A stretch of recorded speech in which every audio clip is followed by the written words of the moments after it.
بسم اللہ الرحمن الرحیم۔ السلام علیکم ورحمۃ اللہ وبرکاتہ۔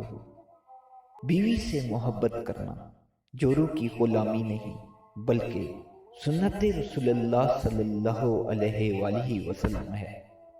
آج کل تو عورت کو صرف موت کے گھاٹ اترتا ہوا ہی دیکھا جا رہا ہے۔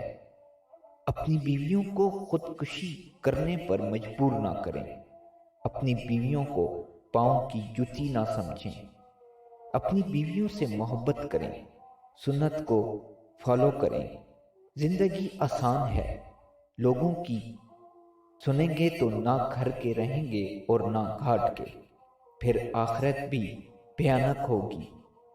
گھر والوں کے کہنے میں آ کر اپنی زوجہ پر ظلم نہ کیا کریں، وہ آپ کے لیے اپنا سب کچھ چھوڑ کے آتی ہے، وہ آپ کے لیے ہر تکلیف سہتی ہے۔ کیا بدلے میں آپ اسے سچی محبت نہیں دے سکتے؟ آپ کے نصیب میں جو عورت آ گئی بس اسی سے محبت کریں، وہ آپ کی جنت تک کی ساتھی ہوگی۔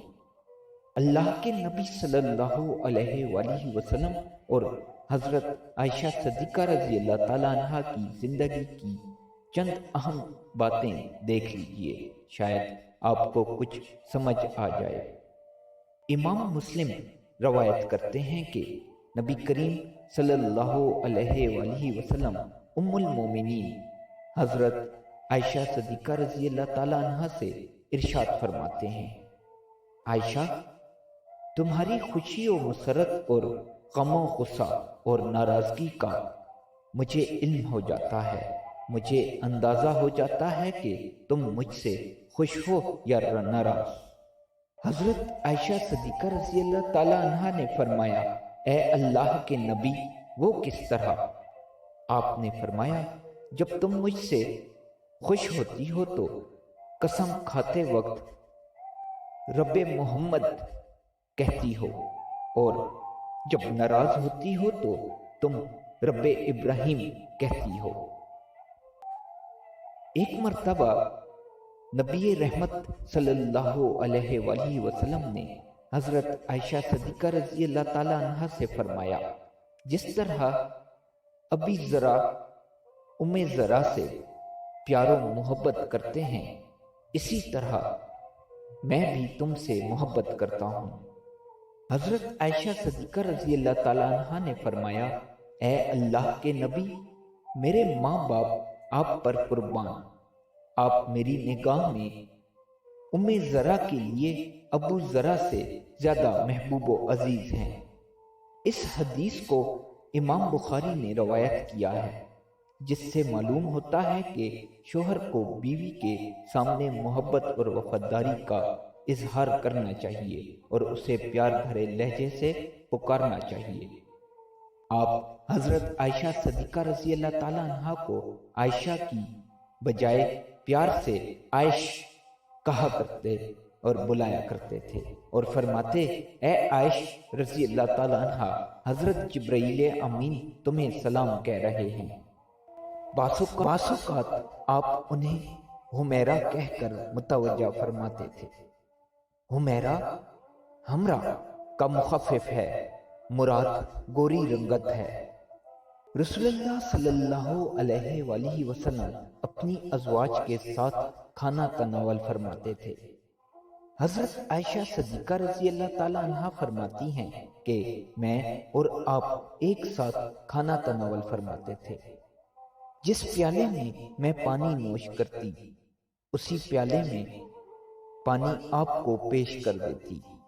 آپ پیار سے اسی جگہ سے پانی نوش فرماتے جس جگہ میرے ہونٹ لگے ہوتے، اسی طرح ہڈیوں کو اسی جگہ سے چوستے جس جگہ سے میرا منہ لگا ہوتا تھا۔ حضرت عائشہ صدیقہ رضی اللہ تعالیٰ عنہ فرماتی ہیں کہ جب آپ دولت قدا پر تشریف فرما ہوتے تو میں آپ کے سر میں کنگھی کرتی تھی، حالانکہ میں مخصوص ایام سے گزر رہی ہوتی تھی، لیکن آپ میرے مخصوص ایام کی وجہ سے کراہت محسوس نہیں فرماتے تھے۔ اسی طرح وہ فرماتی ہیں کہ مخصوص ایام میں بھی آپ میری گود میں اپنا سر مبارک رکھ کر آرام فرماتے تھے۔ کبھی کبھار چاندنی راتوں میں رسول اللہ صلی اللہ علیہ وآلہ وسلم حضرت عائشہ صدیقہ رضی اللہ تعالیٰ عنہا کے ساتھ چہل قدمی کرنے نکل جاتے تھے۔ راتوں کو آپ اپنی زوجہ محترمہ کے ساتھ خوش گپیاں فرماتے تھے۔